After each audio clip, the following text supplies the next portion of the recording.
ये white good segment का segment वो सेगमेंट है जो कि बाजार की तेजी में रत्ती भर पार्टिसिपेट नहीं कर रहा था। और आप जनाब जब पुट लेने की बात कर रहे हैं राजेश पालवी जी, याद रखिएगा CY22 के सेकेंड हाफ के सबसे लोएस्ट लेवल पे ट्रेड करता हुआ Havells at day low, Havells at 6 month low put option की वकालत की गई है राजेश पालवी जी द्वारा। करीब 1140 के put option for a possible target of 2628, 17 रुपये 70 पैसे पे ये पुट ऑप्शन ट्रेड करता हुआ। FNO सुपरस्टार मानस जी बताइए क्या पिक कर रहे हैं आप? अब पे एक सेल रिकमेंडेशन है क्योंकि बाटा में देखिए तो 1668 के आसपास एक सपोर्ट था, लेकिन स्टॉक ने उसको ब्रीच किया, उसके नीचे फिसला है, वहां पर वॉल्यूम देखने को मिले और ये कंसोलिडेशन के बाद का ब्रेकडाउन है।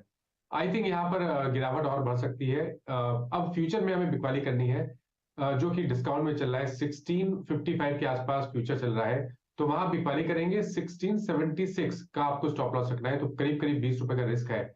लेकिन नीचे की तरफ 1610 तक के भाव आपको बाटा में देखने को मिल सकते हैं।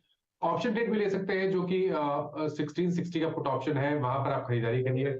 39 रुपीज के आसपास के भाव चल रहे हैं। 39 के भाव के प्राइस पे आप 1660 का पुट ऑप्शन लीजिए। स्टॉप लॉस 29 रुपीज के रहेंगे और 60 रुपए के टारगेट से करेंगे। ओके ठीक है, चलिए अब आशीष चतुर्वेदी के पास चलते हैं और उनसे ले लेते हैं उनकी कॉल चार्ट का चमत्कार में। आशीष जी बताइए। जी, तो अनुज आज मैं थोड़ा सा बाजार को लेके कॉशियस व्यू हम भी रख रहे हैं, क्योंकि जिस तरह से डिप मिला है तो उस और खास तौर पे 18,500 को बाजार जब रेस्पेक्ट नहीं कर रहा है, तो हो सकता है यहाँ पर एक हमें ब्रेक देखने को मिले, जो कंसोलिडेशन का ब्रेकडाउन होगा, तब शायद 18,200 की भी जगह बन सकती है। तो ओवरऑल ऐसे माहौल में एग्रेसिव लॉन्ग को अवॉइड करेंगे। एक स्टॉक जो मुझे वीक लगता है, जो कि फंडामेंटली काफी अच्छा था, पर यहाँ पर अब हम देख रहे हैं ट्रेंड काफी समय से खराब चल रहा है, वो है आरती इंडस्ट्रीज का स्टॉक। वीकली मंथली सभी पैरामीटर पे आप देखेंगे तो ये stock consistently lower top lower bottom बना रहा है और आज ये 4 महीने के अपने लोस को ब्रीच करने की तैयारी कर रहा है। तो मेरे हिसाब से यहाँ पर पे डाउन साइड गिरा सकती है। 615 तक के लेवल मैं समझता हूँ आरती इंडस्ट्रीज के स्टॉक में देखने को नजर आएंगे।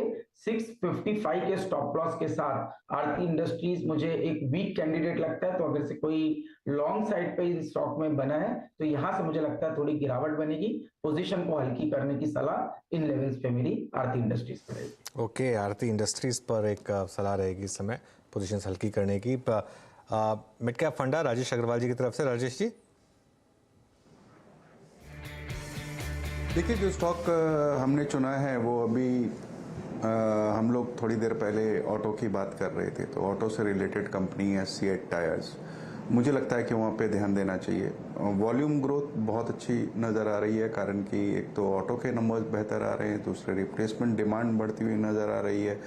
सबसे बड़ी बात, क्रूड में जो तेज गिरावट देखी गई है, इवन रबर प्राइसेस में गिरावट देखी गई है। दूसरी तिमाही में भी अगर आप देखेंगे तो मार्जिन्स में एक्सपेंशन हुआ था, और अब जबकि क्रूड और रबड़ दोनों में गिरावट देखी जा रही है, जो कि 60% रॉ मटेरियल का हिस्सा होती है, तो मुझे लगता है मार्जिन और भी एक्सपैंड होते हुए नजर आएंगे। वॉल्यूम बढ़ता हुआ नजर आ रहा है। आने वाले दिनों में मुझे लगता है कि बहुत अच्छा रिटर्न दे सकता है। छोटी अवधि की बात करूं तो 970 980 के टारगेट रखने चाहिए, बट थोड़ी सी मध्यम अवधि के लक्ष्य हो तो 2200 के टारगेट इसमें आ सकते हैं। यहाँ पे हमारी खरीदारी की सलाह है। ओके, यहाँ पर समय सीएट में खरीदारी